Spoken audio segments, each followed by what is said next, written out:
आप सभी को मेरा श्री गौरी शंकर सीताराम राधे श्याम। श्री गौरी शंकर दरबार में मैं सुयश अग्रवाल आप सभी का स्वागत करता हूं। सभी को प्रणाम, नमस्कार और प्रेम भरे हृदय से वंदन। तो जी, पिछली वीडियो का विषय जो था वो आपने सुना ही होगा, जिसका नाम था चंचला वेश्या का सुधार। मैं वीडियो आई बटन पर लगा दूंगा, पहले उसको क्लिक कीजिए, पुरानी वाली वीडियो सुनिए, तब यहाँ पर आइएगा। यही कथा का नियम है। देखो, वैसे तो खैर कथा कहीं से भी सुन लो अच्छा ही रहता है, लेकिन वैसे मैं नॉर्मली एक बात बता रहा हूँ, यदि सीरियल वाइज ही चले तो ज़्यादा अच्छी रहती है। तो उसमें क्या होता है, मैं संक्षिप्त में वैसे ही बता देता हूँ कि जो सारंगधर, वंशीधर, ये सब नागर जाति के लोग होते हैं, वो भक्तराज के पास एक वेश्या को भेजते हैं कि जाओ तुम इसे अपने जाल में फंसाओ, इसका भजन छुड़वाओ। तो वहाँ पे जा कर के, बल्कि वेश्या तो उन्हें क्या फंसाती, वो खुद ही भक्तराज के जाल में फंस जाती है। यानी कि भक्तराज उन्हें कुछ ऐसा सदुपदेश देते हैं। चूँकि वो बहुत बड़े संत हैं, देखो तो संतों की वाणी तो असर करेगी ही। वो कुछ ऐसा उपदेश देते हैं कि उस उपदेश के कारण वो जो वाणी नरसिंह राम जी की निकली मुख से, वो चंचला के हृदय में चली जाती है। उस वेश्या का नाम चंचला होता है। उस हृदय में चली जाती है तो हृदय में जाकर के बहुत गहरा असर करती है। वो उसी क्षण से अपनी वेश्यावृत्ति को छोड़ देती है और भगवान के भजन में तल्लीन हो जाती है। तो ये तो मैंने संक्षिप्त में ही बता दिया, इसका विस्तार से पुरानी पिछली वाली वीडियो देख लो, आपको पता चल जाएगा।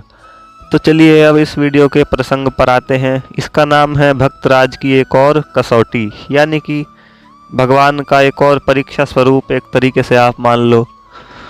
तो देखिए, होता क्या है कि एक दिन अपना रोजमर्रा के ही जैसे वो रोज करते थे, भक्तराज अपना पूजा पाठ करा के भगवान के नाम का जप कर रहे थे। तो उस समय एक उनके पास बूढ़े ब्राह्मण देवता आ जाते हैं। भक्तराज बड़े खुश हो जाते हैं कि भाई आज तो भगवान की बड़ी कृपा हुई, जो कोई ब्राह्मण हमारे यहाँ पधारे। तो वो भैया ब्राह्मण को अपना आसन पानी दे करके विनय पूर्वक पूछते हैं कि जी आपके आगमन का क्या कारण है, मैं आपकी क्या सेवा कर सकता हूँ। तो ब्राह्मण देव उत्तर देते हैं कि भक्तराज देखिए, वृद्धावस्था के कारण मैं धन कमाने में असमर्थ हूँ और मेरी कन्या का विवाह है, तो मैं कन्यादान करने में भी असमर्थ हो रहा हूँ। यदि आप मुझे 60 रुपये की सहायता कर देंगे तो आपका बड़ा कल्याण होगा। भक्तराज ने कहा, जी महाराज देखिए, मेरे पास तो रुपया है नहीं, मेरा खुद का कन्यादान मेरे भगवान ने कराया था। आप जैसा कि हालत देख ही सकते हैं, मेरे पास सिर्फ भगवान के नाम के सिवा और कोई संपत्ति नहीं है। लेकिन आप यहाँ बैठिए, मैं बाहर जा कर के उधार मांग करके चेष्टा करता हूँ कि आपका काम पूरा कर सकूँ। आप मेरे पास आए हैं तो मैं खाली तो भेज नहीं सकता। यदि भगवान की कृपा हुई तो आपका कार्य पूरा अवश्य हो जाएगा। अब वो ब्राह्मण देवता कहें कि जी चलो देख लो, जैसा भी हो, जैसा आप ठीक समझो। अब नरसिंह राम जी अपने घर में ब्राह्मण को बैठा करके खुद बाजार में चले जाते हैं और अपने जान पहचान के जितने भी लोग होते हैं उनसे 60 रुपये उधार मांगने की चेष्टा करते हैं। अब जैसा कि आपको पता ही है, उनके आसपास नागर जाति के लोग उनसे खुद में ही बातचीत नहीं करते थे। वो 60 रुपये तो कोई क्या देगा। और थोड़े बहुत जो थे, 2-4 भगवान में श्रद्धा रखते थे, वो नरसिंह राम जी को जानते मानते थे। तो उनमें से ही एक आदमी था धरणीधर नाम का। अब भैया उस नागर के घर पे आए नरसिंह राम जी, और वो जो धरणीधर थे वो भी एक भक्त आदमी थे और नरसिंह राम जी पर अपनी थोड़ी श्रद्धा भी रखते थे कि हाँ भाई ये ढोंग नहीं करता, भगवान की भक्ति करता है। जैसे बाकी लोग सोचते थे कि हाँ ये ढोंगी है, वो वैसा नहीं सोचते थे। अब लेकिन थे वो बड़े स्पष्टवादी। अब भैया नरसिंह राम जी ने अपनी सारी कथा सुनाई कि देखो ऐसे ऐसे एक ब्राह्मण आया है घर पे, उसे अपनी लड़की का विवाह करना है, तो उसे 60 रुपये की ज़रूरत है। तो जैसा कि तुम्हें पता ही है, मेरे पास तो है नहीं, तुम दे सको तो दो। अब भैया उसने स्पष्टता से कह दिया, वही बात है, स्पष्ट वक्ता सुखी भवेत, सीधा कहो सुखी रहो।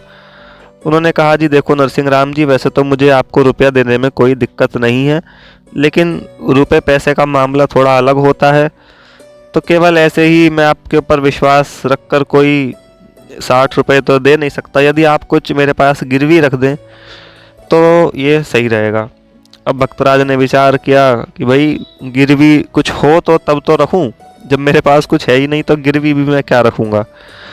तो उन्होंने अपनी वस्तु से भी अधिक बहुमूल्य, जो एक तरीके से अपना भजन ही मान लो। अब कुछ सोचने पर उन्हें एक उपाय सूझा।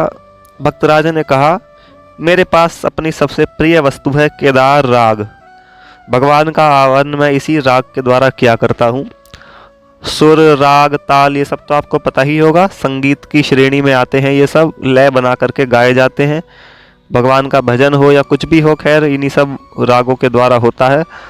तो मुझे कंफर्म खैर पता नहीं है केदार राग क्या होता है, तो उन्हीं में से एक है केदार राग, जिसका इस्तेमाल भक्तराज हमारे किया करते थे और इसी के द्वारा भगवान को बुलाया करते थे।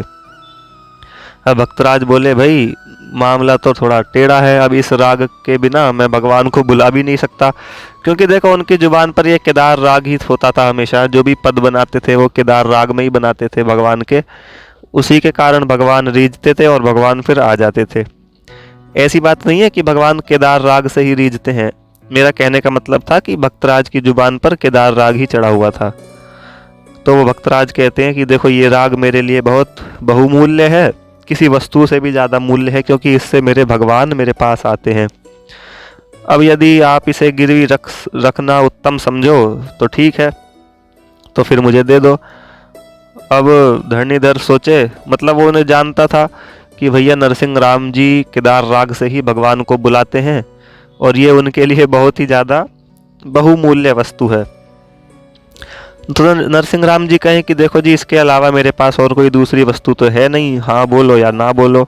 यदि आपको विश्वास हो तो मैं केदार राग आपके पास रख दूं और मैं वचन देता हूं कि जब तक आपके 60 रुपये वापसी ना चुका दूंगा तब तक मेरा केदार राग आपके पास रहेगा, चाहे मेरे प्राण भी चले जाए मैं इसे नहीं गाऊंगा।